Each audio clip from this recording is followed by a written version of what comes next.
মুহূর্তে সবথেকে বড় খবর দেশ জুড়ে লাগু সিএ।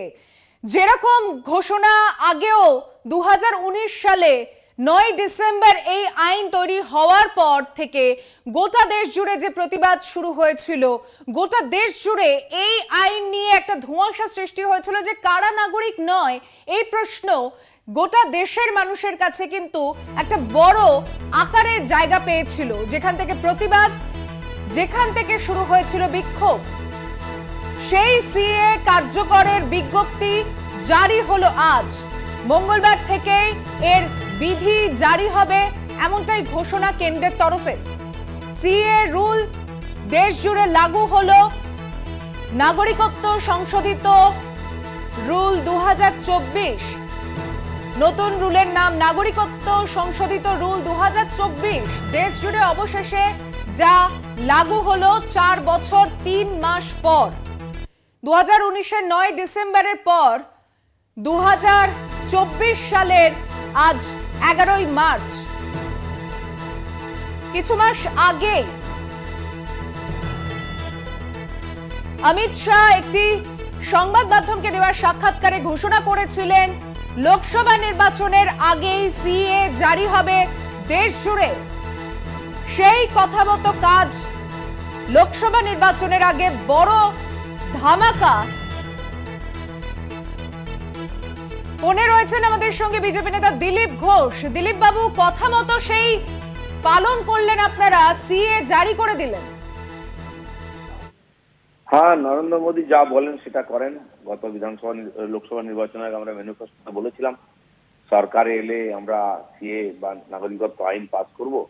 সেটা হয়ে গেছিল সেই বছরেই, কিন্তু করোনা ইত্যাদি বিভিন্ন কারণে হয়নি।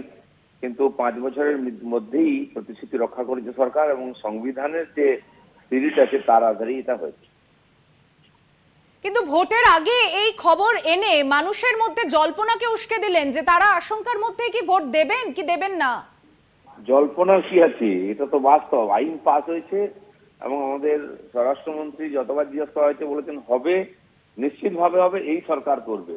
তো আমরা কথা দিয়েছি, কথা রেখেছি। যারা বলেছিলেন যে হবে না, করতে দেবো না, তারা এখন জ্বলে পড়ে গেছেন। লোকে ওদেরকে জিজ্ঞেস করবে যে কেন মিথ্যা কথা বলেছিলে।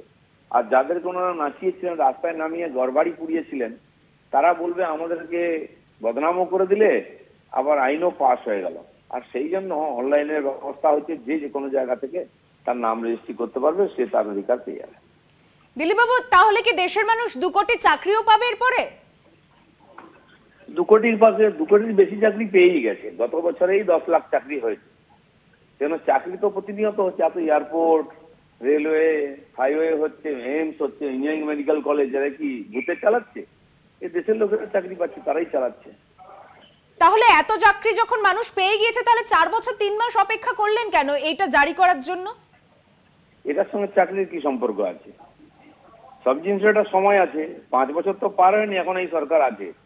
সরকার কথা দিয়েছে, এর চেয়ে অনেক কঠিন কাজ সরকার করে দিয়েছে। কাশী বিশ্বনাথ দিয়েছে, রাম মন্দির দিয়েছে, যারা 370 হাঁটিয়েছে, 3 তালাক বাদ দিয়েছে। এটা তো বাকিরা কেউ কল্পনাও করতে পারে এটা করে, যেমন যাওয়ার আগে এটাও করে গেল। দিলীপ বাবু, এই রাজ্যে তৃণমূল কংগ্রেস সরকার বলছে যে আপনারা বিশেষ একটা সম্প্রদায়ের ভোট পাওয়ার জন্য এমনটা করছেন। আপনাদের যদি রাম মন্দির সাকসেসফুল হয়েই থাকে, তাহলে 400 পেতে আপনাদেরকে সিএ আনতে হলো কেন? 400 তো এখন বললাম, সিএ তো আগের থেকে করেছি। আর যদি ভোটের জন্য করে থাকি তো কি মহাভারত শুদ্ধ হয়ে গেছে। ওরা লোককে ভিক্ষা দিতে পারে, মিথ্যা কথা বলতে পারে, দাঙ্গা বাঁধাতে পারে। আর আমরা কটা লোককে নাগরিকত্ব যদি ভোট নিতে আপত্তি, যে পুণ্যের কাজ করছি আমরা। বেশ, অনেক ধন্যবাদ আপনার প্রতিক্রিয়ার জন্য।